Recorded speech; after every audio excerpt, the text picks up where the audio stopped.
You are listening to I Am Refocused Radio with your host, Shamaya Reed.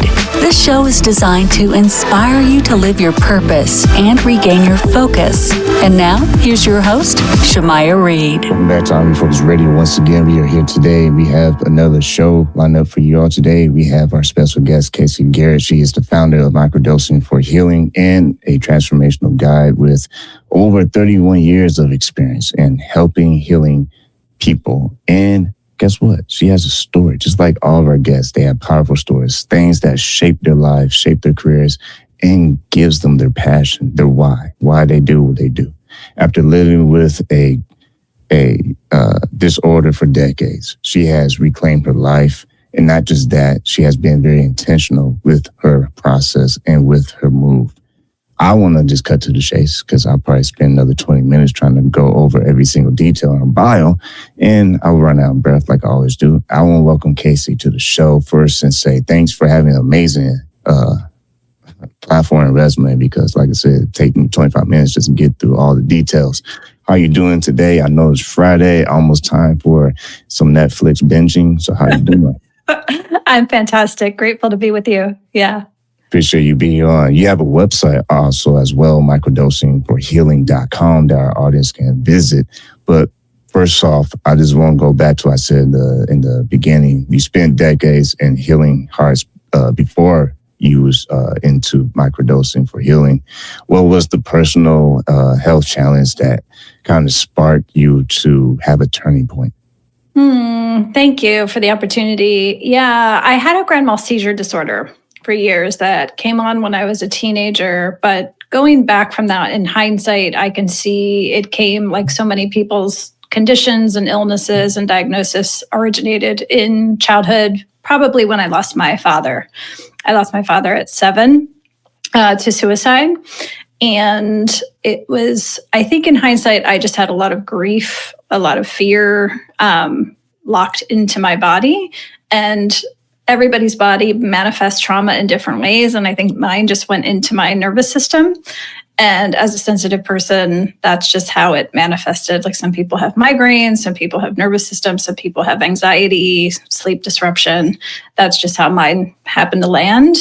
And went into the healing arts, studied psychology, studied pre-med. I think I was always trying to understand healing for many, many years. And then it wasn't until I started working with microdosing in the form of psilocybin mushrooms, aka magic mushrooms, that I was really able to feel healing versus understanding healing. And working with mushrooms, my seizures healed and a whole host of other healing benefits came through. For those who are watching, listening to us, facing their own adversity with their own health challenges, whether it's physical or emotional or both, what does rebuilding from within look like in your own story? And how did that help you along the way to get to where you are?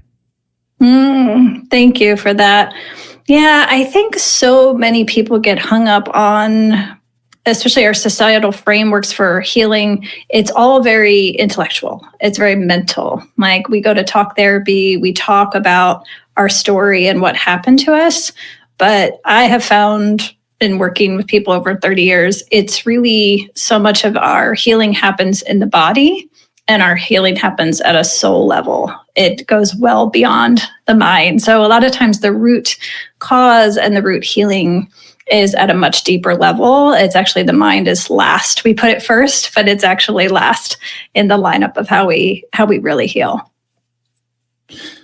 You've been able to walk a path of turning a chronic condition into a catalyst for a deeper purpose. I mean, that's easier said than done. You actually have to be in those chapters and face those challenges daily. How did you stay encouraged, understanding that, yeah, I mean, going through it, you probably have every right to become bitter or, I'ma just, quit. What kept you encouraged to say, you know what, there's something deeper here that I can tap into that can get me to the other side? I think part faith and part optimism and part stubbornness. I have that nature where someone tells me I can't do something or something's not possible.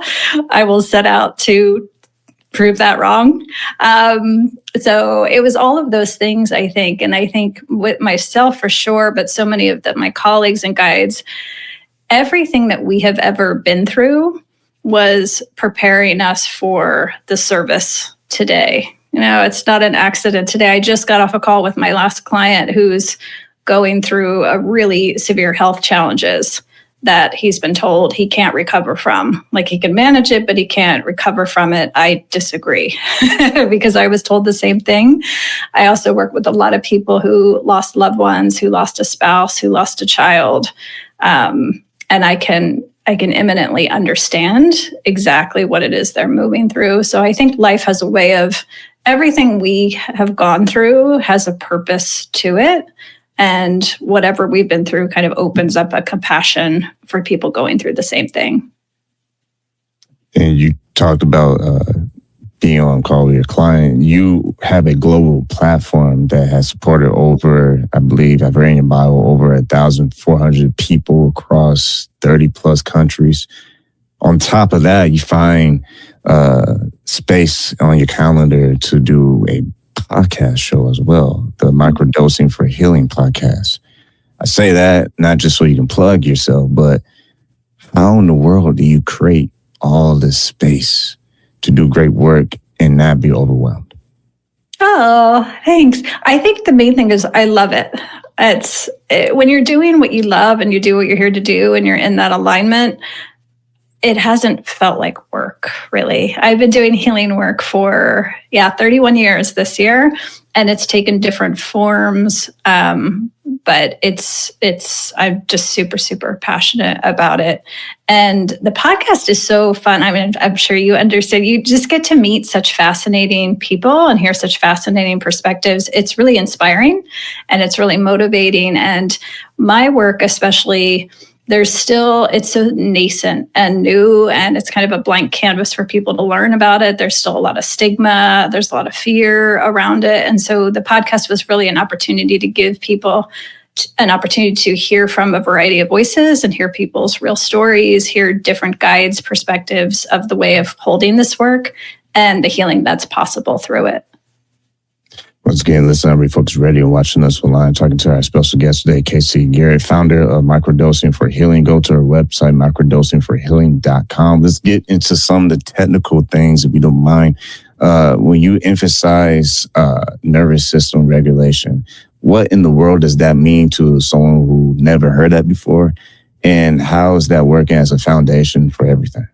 Oh, thank you for that. Yeah, our nervous system really underlies so much of the way we move through the world. And we underestimate it. We're not taught these things, but a lot of our quote unquote disorders, whether it's depression, anxiety, often addictions, obsessions, the ruminating mind, patterns, behaviors, relational patterns, all are rooted in our nervous system health and resilience. When we have a healthy, resilient nervous system, we're calm, we're balanced, we can kind of move through the world, we can bounce back from adversity.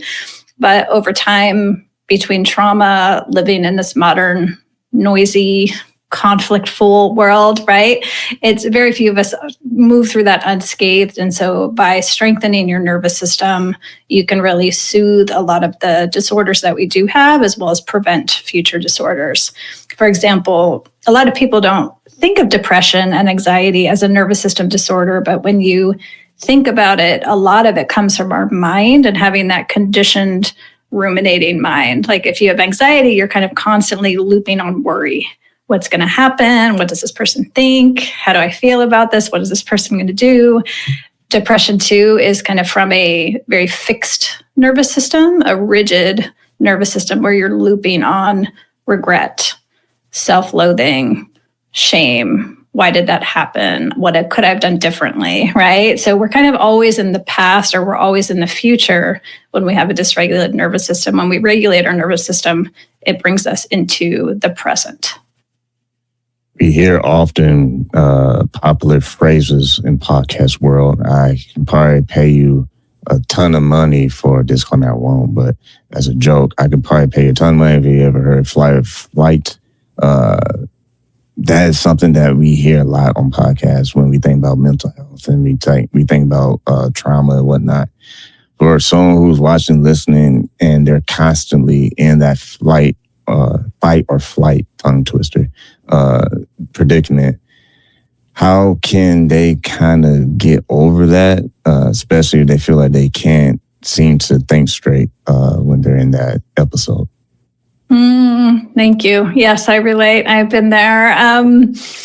So I think the biggest things for me are creating the conditions of safety in the body, and my biggest allies in that are microdosing and mushrooms, of course, but also nature, at large. There's so many things that are available to us that are free and widely available through nature. One is just reconnecting with nature. So many of us are like, when we think about when's the last time our feet touched the earth, like really touched the earth, a lot of people can't even remember when that was. When was the last time like we had the natural sunlight like on our eyes in the morning? There's so many things like that our bodies are designed to regulate themselves with the earth. And so there's lots of practices I do with clients that are freely available that are just connecting with the elements that we have naturally. The other one is our breath. Over the course of our evolution, we breathe so shallowly compared to how we are designed to breathe. So a lot of breathwork practices and postural practices, movement practices can really be paired with, say, microdosing practice and other modalities to help people bring back a sense of safety to the body and let energy move fluidly through the body. And for people who are Patrick and are still underneath the rock and they haven't heard of breathing, like box breathing is very heavy that everyone's talking. I'm glad they are, because when I first heard about it, I heard from a doctor, and I've been practicing this like forever now. I'll probably say since probably the pandemic, because that's where I feel like everyone hopped on and created a podcast show. But for you, what's something like box breathing? What are some of the benefits that a person can gain from that? And is it truly something that is useful? Absolutely. Absolutely. Box breathing is one of the quickest ways that if you're in one of those anxiety moments to bring yourself back to yourself. Absolutely. Yeah. I use it a lot in traffic. A lot. And also too, another one that is kind of, people are like, really? But then they do it and they're like, wow, that really did work, is nasal breathing. Like, we're designed to breathe through our noses primarily and eat with our mouths, right? But so many people, if you watch people move around the world, they breathe through their mouths entirely. And over time, this has really changed and limited the life force that we can move through our body. So a really, really easy one is to mouth tape at night. So you just get a regular piece of adhesive tape. I don't recommend Scotch tape. Get it like one of those adhesive tapes and tape your mouth before you go to bed at night. And it retrains your body how to breathe through your nose only. I never heard that. That's interesting. I like that. Now, you've been able to, like I said, support thousands of people through this process. And what has been the biggest difference that you've been able to see between people who get temporary relief versus those who start to experience a profound change in their lifestyle? Beautiful. So many. I mean, I have countless stories. I think because of my own experience, I get a lot of cases of chronic illness, lots of nervous system conditions, TBI, concussions, Parkinson's, extreme nervous system disorders, migraines, cluster headaches. So I've seen so many examples of people that receive relief and sometimes cessation from things that they were told they could never heal from, which has been amazing.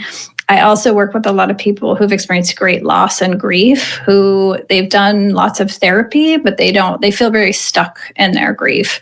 And through working with earth medicines, they can kind of come to a place and a perspective where they reconnect spiritually in such a deeper way that they can find a new sense of peace grief is something you never completely heal from. You're always going to miss that loved one that you lost, but people can really come to a place of peace through earth medicine that I don't think is possible through any other means.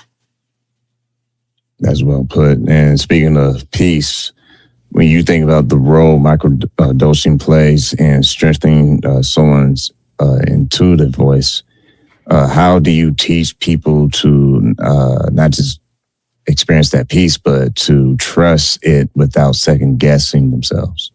I love this. This is one of my favorite aspects of practice because we're all intuitive. We're all intuitive and we've just been conditioned out of it. And also a lot of the fear and grief that we hold in the body is actually what holds us between our intuitive knowing and that sense. And so as people work with medicines and start to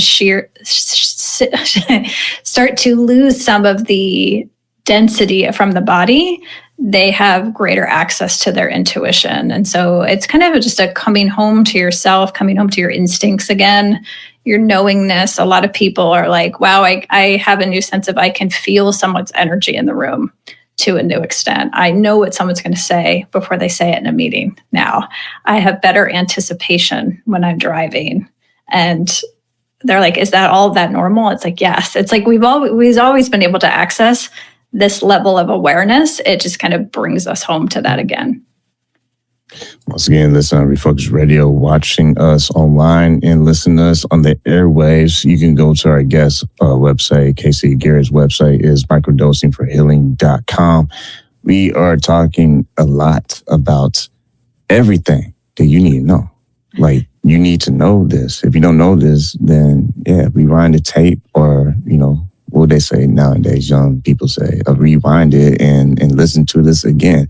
Sometimes we have shows where it's like you can't digest this in 26 minutes. You might have to rehash this. You might have to go buy her books. You might have to go back to her website, microdosingforhealing.com, and do a real deep dive, because I can imagine your clients are the same.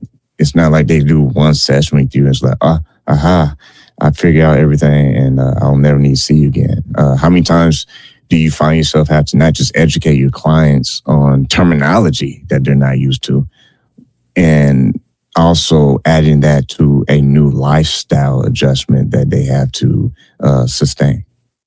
I think the biggest thing I would say that takes so much deconditioning is we're so conditioned to think our healing and growth is something outside of ourselves. Oh, it's in an institution, or it's in a book, or it's in a medication sometimes. And that's what's so different about working with nature is nature's really activating something that already exists within you. It's your own healing. Like, you already have everything you need completely inside yourself. And it just this turns the key. And then you don't need to keep doing it. It's not that you are dependent on it. And it's one of those things that's really hard for people to decondition from, because we're so used to being sold to and every place we turn in our modern society. So getting our heads around the fact that we have always had everything we need to heal is pretty revolutionary for people. What's interesting is when you notice a certain person walk in the room, there's a shift. I don't care what anybody says. There's always a shift. Like, you can feel the presence. You can feel the energy. And let's just play a little game, if you don't mind. I'm throwing you a curveball, but you're going to hit a home run. It's going to be amazing.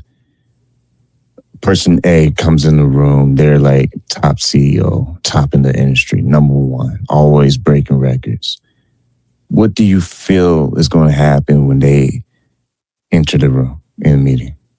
Most people are going to stop, right? They're probably going to stop what they're doing, and they're going to pay attention to everything that this person says. All right, you got that picture. Person B. This person always second guess themselves, which we all do, but this person makes it public. Like, they don't chase after anything in life. They quit on every project. they just a hot mess, which we all are at one point. But this person B, they stay that way. They don't challenge themselves. They don't try to reinvent themselves. They don't go to your website and get the help that they need. How you think that crowd is going to react? They probably won't even put any energy or effort in looking at that person's direction. Right or wrong?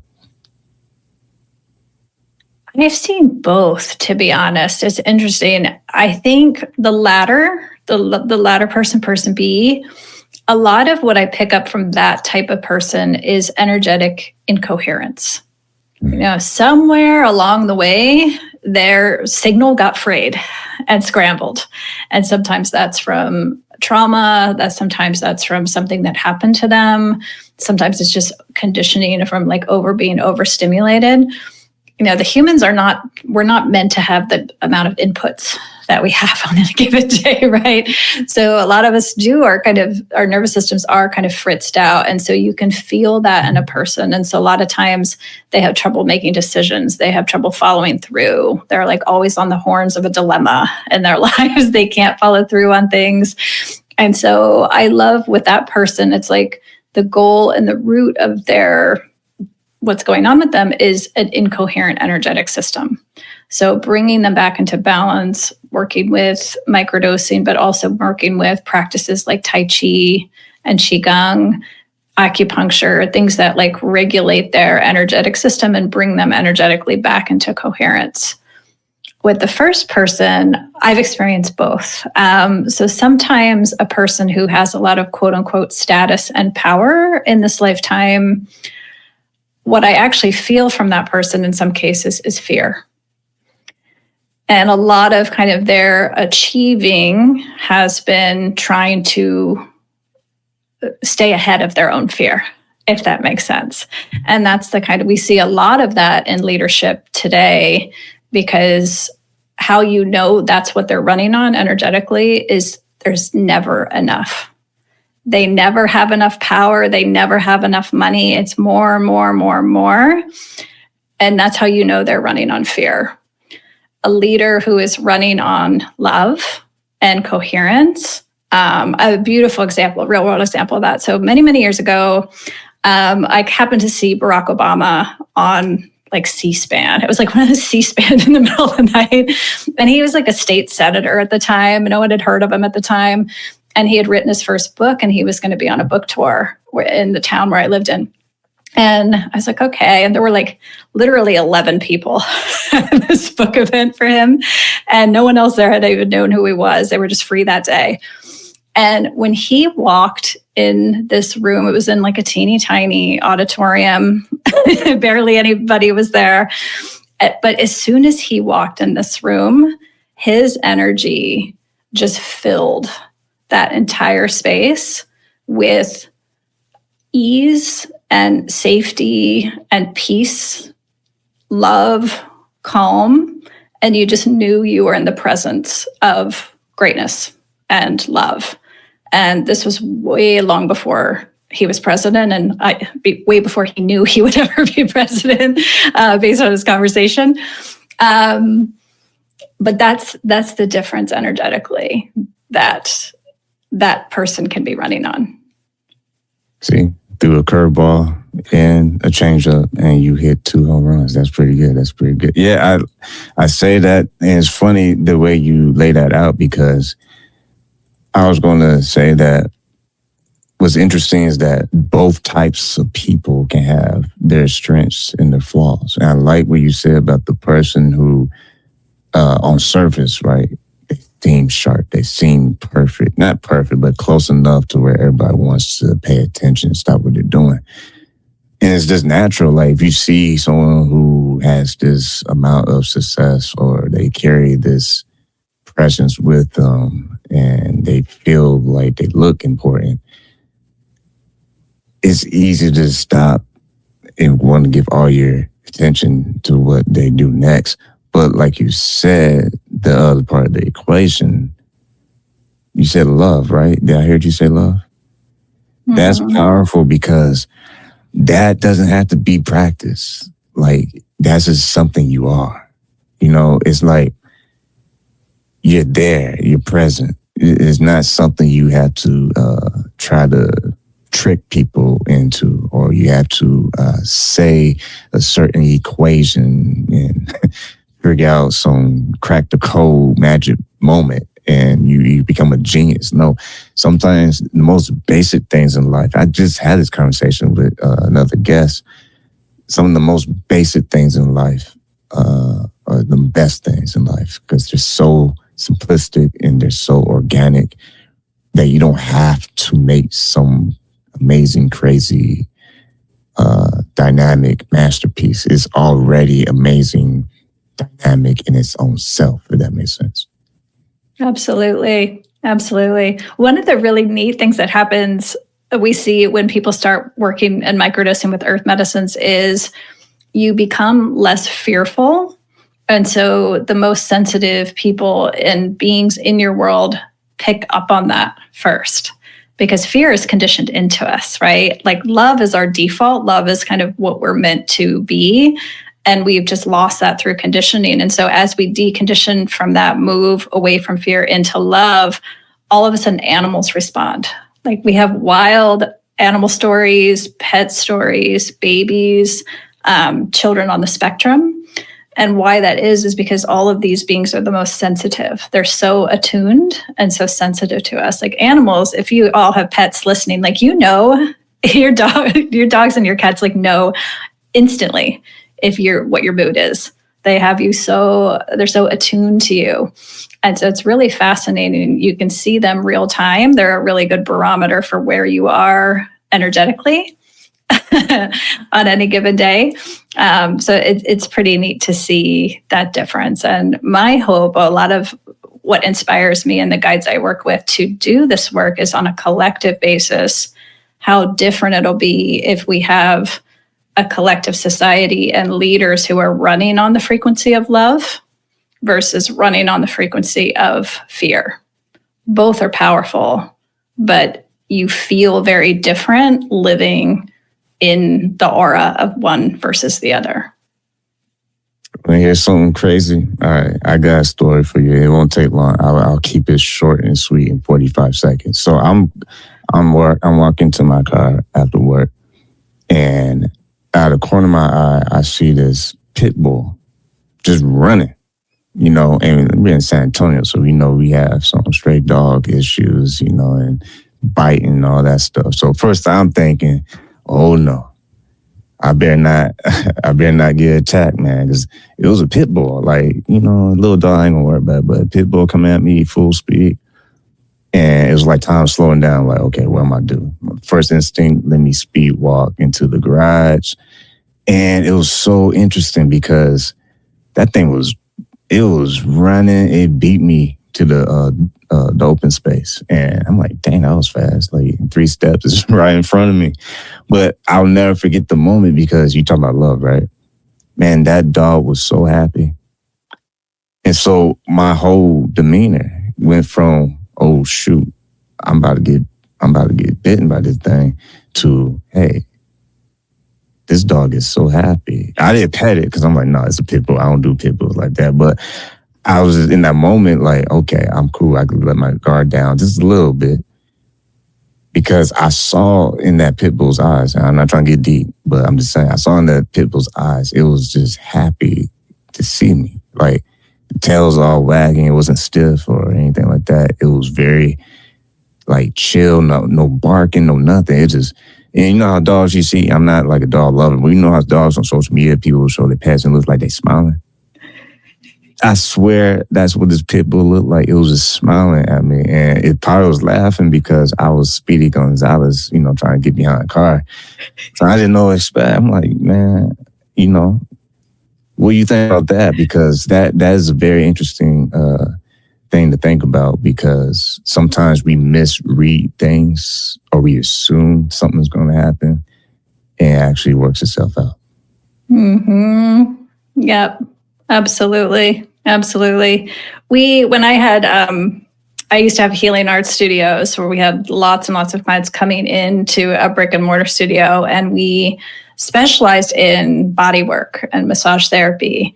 And it was really interesting. We used to watch our clients over time. When a lot of times when they first came in, they were in a new situation, right? Where you're kind of on guard. You know, there's a pit bull charging at me, or I don't know these people. I'm here for a first time. And a lot of people, when they hold a lot of fear, they're very suspicious the first time they come in. They're distrusting. They're not sure yet. They're slow to commit to things. And then watching them over time, just being held in, the softness and graciousness of our staff coming in and having this experience over time. We were community-based, so we would see the same people over time. And it was so beautiful to watch them over the course of weeks and months that ultimately they really would let go of that fear, that suspicion. And you could watch them change, like their whole energy changed, their face changed, and just the way they would orient themselves. So that's how we heal. I think as a society is like, do we see a pit bull running to us as attacking us, or do we see it like running to us to kiss us and get pets? Right? Yeah, I mean, I was that close, but I was like, I ain't there yet, but I was happy that the pit bull was happy. I never seen a pit bull smile before, but I did that day, and I was like, you know what?